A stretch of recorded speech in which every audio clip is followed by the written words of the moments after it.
Welcome back to the Second to None podcast. I'm your host, DJ D. An Epstein survivor is urging the United States Senate to reject Todd Blanche's nomination for Attorney General.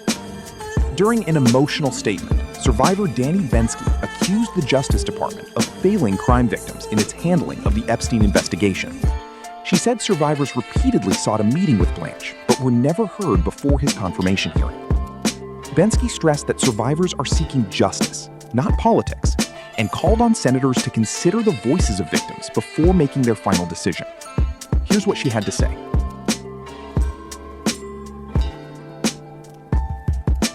Can my survivor sisters and family please rise? We may look like grown adults when you see us now, but we were children.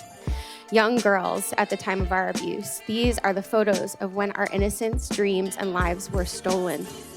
Please take these faces in as you think of us as your own family, daughters, nieces, sisters. Now look at our faces and remember the women and families of who the DOJ re-victimized. And can my survivor sisters and family please rise? We may look like grown adults when you see us now, but we were children. Young girls at the time of our abuse. These are the photos of when our innocence, dreams, and lives were stolen. Please take these faces in as you think of us as your own family, daughters, nieces, sisters.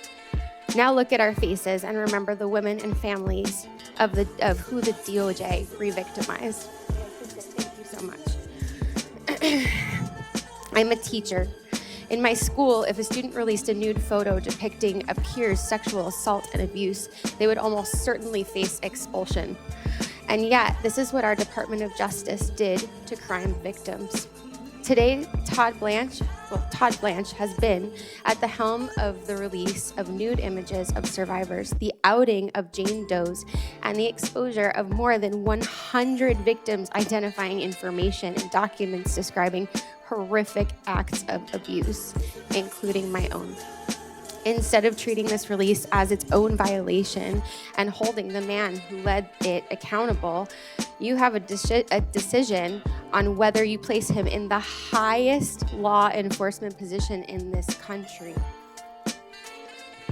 In December, before the document release, our attorneys submitted 350 victims' names to the Department of Justice as victims' names to be redacted prior to the release. In that first release, I found my name in 2 places. In that next release in January, my name appeared again, but this time the redactions were so far worse. The files displayed not only my name, but my phone number, my former addresses, where I worked, and other identifying information. When my name appeared in the third file release, it became difficult to believe that this was not intentional. Despite my lawyer repeatedly contacting the DOJ, seeking protection, my information continued to be exposed.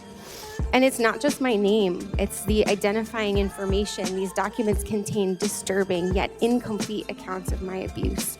They were available not only for the entire world to see, but my child, my students, my friends, my employers, my colleagues, and my family. It was humiliating. Worse, my FBI 302 exposed a Jane Doe who had fought for decades to conceal her identity. It's been absolutely devastating. Outing survivors causes real and irrevocable harm. While coping with our emotional distress and psychological trauma, we also have lost our privacy and confidentiality, suffered reputational harm, lost jobs, and now fear for our personal safety. We are not activists. We are crime victims. For us, this has never been about politics. It has been about getting justice for the crimes committed against us. And the redactions are not the only problem with Todd Blanche's nomination. Todd Blanche has never attempted to listen to us, the crime victims. Survivors in this room repeatedly asked to meet with Todd Blanche through multiple channels. He never responded. Yesterday, he said he would meet with us, with our attorneys, if they were present. But let's be clear, that was the first time that was ever communicated to us before yesterday. He simply ignored us for the last 8 months. He has been radio silent, and the silence was deafening. Crime victims deserve better from the nation's highest level of law enforcement officials. We deserve to be heard directly, not dismissed and ignored. There are numerous investigative leads that must be followed, despite Mr. Blanche's claim that there are none. Epstein and Maxwell did not abuse women and children alone. They did not build their operation alone. Others enabled these crimes, exploited victims, and avoided accountability for decades. You do not have to take my word for it. Several weeks ago, after examining the evidence, Chairman James Comer directed Todd Blanche to open investigations into 2 men connected to Epstein. The Epstein files are not merely a collection of embarrassing names and politically damaging associations. They are records connected to the sexual exploitation and trafficking of girls and young women. They contain information about how Epstein's network worked, who assisted him, and whether additional crimes can still be investigated.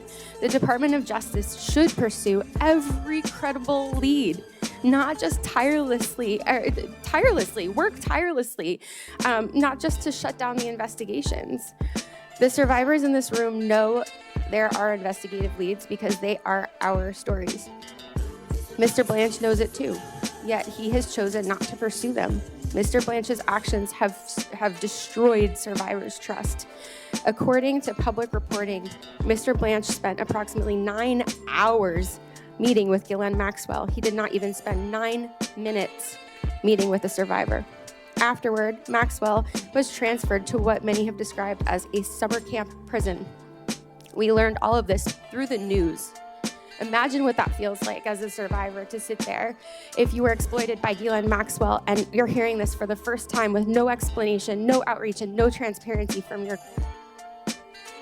And to add insult to injury, the information that Todd Blanche gathered in the White House Situation Room last summer to curb the political fallout from the Epstein files was absolutely abhorrent. Instead of following investigative leads, our government treated and continued to treat this as a political crisis that needs to be managed. In our nation, everyone deserves equal protection under the law. Todd Blanche has been unwilling to protect Epstein survivors' personal information, and he has been resistant to investigate the people who helped Epstein and Maxwell commit those crimes. We need an attorney general committed to ensuring that everyone who facilitated Epstein's crimes is held accountable. Please, I implore you, please, think carefully and think about the girls in these photos. Thank you. If you're enjoying the music in this video, be sure to check out more beats from producer Chris Cooley. You'll find the link in the comments or the video description.